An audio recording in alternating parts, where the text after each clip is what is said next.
These are the 5 drills that absolutely skyrocketed my judo, and I'm noticing how much more my Randori has improved because of it. So drill number 1, this is the one that I discovered my very first year of judo. My dad, he's been doing judo since he was 18, so he would actually do this drill, you know, back in Venezuela with his brother. They would grab bicycle inner tubes and they would tie it to a pole and they would practice their seonage fit-ins.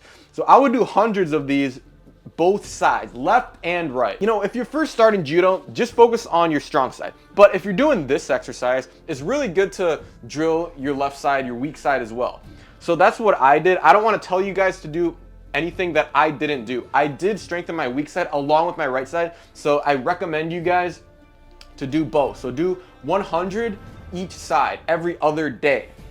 Drill number 2, the back step. The back step, guys, is a universal judo move that's gonna help you with most throws. Taiotoshi, uchimata, harai-goshi, right? A lot of these throws involve backstepping. The French Osoto, o-uchigaru. You guys see me do like the French Osoto entry. Beautiful, beautiful throw to really confuse your opponent off the grip. So practice that. Maybe put your hands on the wall. You can practice like o-uchi entries with backstep entries.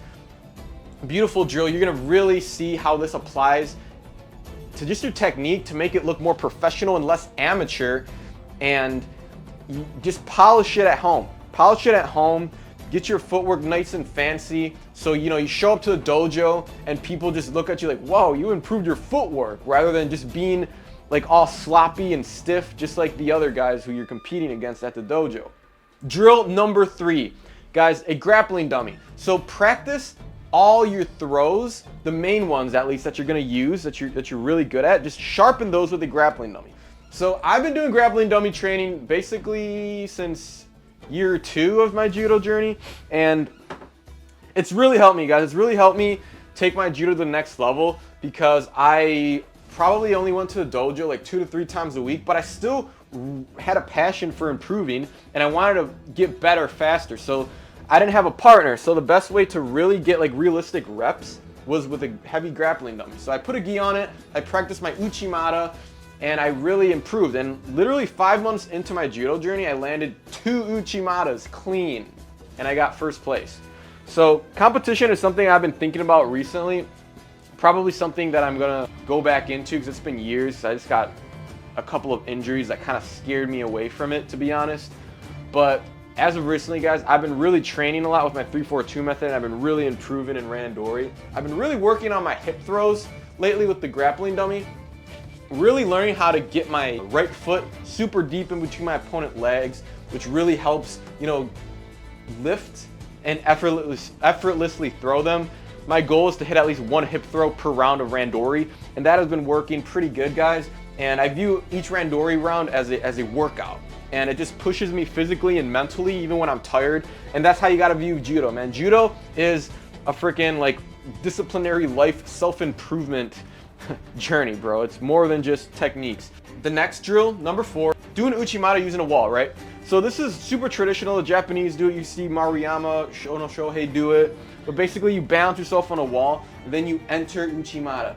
The beauty of this is you understand how to do the footwork after doing hundreds of reps, similar to the seonages with the bands. And also like the flexibility. You want to bring your legs super high. You want to push off your toes to work on that explosivity. And if you add this to your routine, you can kind of like mix all of these 5 drills into one. Guys, you do this like 3 times a week, 4 times a week, following my 3-4-2 method, you're going to really, really get good. And then number 5th one, super easy. Kind of like, you know, the first one using the bands, you just do pulls, you know, work on your kazushi, strengthening the rear delts, using momentum, and this will help you with your kazushi for uchimata, a lot of, you know, forward throws, etc. So like I said, you can morph all 5 of these into your 3-4-2 method.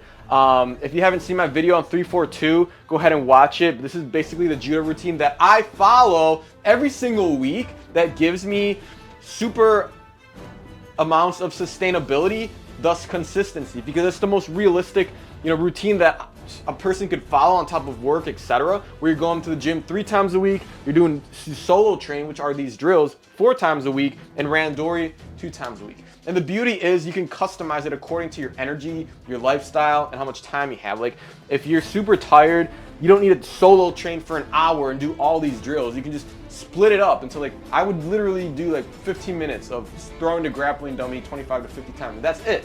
And other days when I'm just like really beat from Randori or the gym, I just take that solo training session day to just stretch and recover. That's still training. A lot of people think freaking stretching is not training. No, it's training because you're bettering yourself. Becoming more flexible and recovering, that's part of the process, guys. So don't be afraid. Don't consider yourself being weak or like slacking just because you're replacing your solo training, your technical days for recovery. No, that's still part of the process. You're gonna just injure yourself if you're like overtraining and not giving your body enough like recovery to then go to the gym or go to do Randori where you're actually giving it your all and leaving it all on the mat when your body's like half beat up. That's stupid. Don't do that. So dedicate some time to recovery for sure. Guys, this 3-4-2 method is beautiful. So I made a full in-depth video on that. It's at the end of the screen. So go ahead and watch that video so you can understand more how to put all of these drills into a consistent routine, because most of you guys are probably just gonna watch this video and it's gonna enter one ear and leave the other. Like, oh, cool, little drills, I'm gonna do, and then you never do them. You probably do them like one day out of the year or out of the month, and you never do it again. No, you have to follow it every single week if you want to see results. Follow my 3-4-2 method. This is something that I've been doing for the last month, consistently without miss. Go follow my Instagram. In fact, I'm literally documenting my journey doing this every single week for the next year. In fact, I'm gonna do it for the next 3 years. I'm 26 now. My goal is to maximize my judo athletic potential to the age of 30.